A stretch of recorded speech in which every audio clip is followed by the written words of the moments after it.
زه د خپل د ټي ایم ای د ټوپای د تحصیل د عوامو شکریا ادا کوم چې موږ دوی ته کوم پوینټونه خولیو دوی خپله کچرې خپله ګندونه هغه پوینټونو ته راړل او زموږ ټي ایم ای سټاف لګیا دی خاص کر د فاضل خان چې کوم د دې انسپکټر دی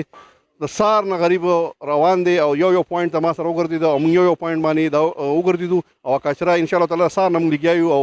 نن به وي سبا به وي او بل به وي انشاءالله تعالی زه د کوټې د چیرمین د بلال چیرمین هم شکریا ادا کوم هغه ته چې موږ کوم 10 پوینټونه خولي په هغې باندې هغه ګاډي ودرولي هغه مو تقریبا ډک شول دا دي را روان دي موږ ول یو کډه جوړه کړې ده په دې خوړ کې او هغې کې غورځو او دغسې د مینۍ دغه هم انشاءالله تعالی تقریبا راغونډېږي او ګندب کې هم زه د خپل د ملایانو زموږ چې کوم تنظیم دی بلال چیرمین هلته هم د بلال چیرمین دی هغه هم د هغې سرپرستي اعلی دی نو هغه هم هلته کې چې کوم پوینټونه هغې ته موږ ته خولي هغې کې هم هغې کچره راغونډه کړه تقریبا انشاءالله تعالی هغه هم ټیکټرې راوتولی دي زه د ټوپای د تحصیل عوام یو ځل بیا شکریا ادا کوم یو ځل بیا اپیل ورته کوم که کوم ځای کې په ټوپای کې اربن ایریا کې کچرې کوم پوینټونه چې ورته موږ خولي دي مهرباني وکړئ هغې ته راړئ او کم سے کم چې دا کچره موږ په وخت باندې اوچته کړو نو د دې تحصیل د صفایۍ موږ یو وعده کړې وه چې موږ به تحصیل صفا ساتو انشاءالله تعالی نن زه په ذات خود په خپله یو ناظم راوتیم او په یو پوینټ باندې وګرځېدم په ټوپای کې انشاءالله تعالی په یو تحصیل کې به چیرمین یا ناظم نه راوتي چې په ذات خود په خپل پوینټونو ګرځېدلي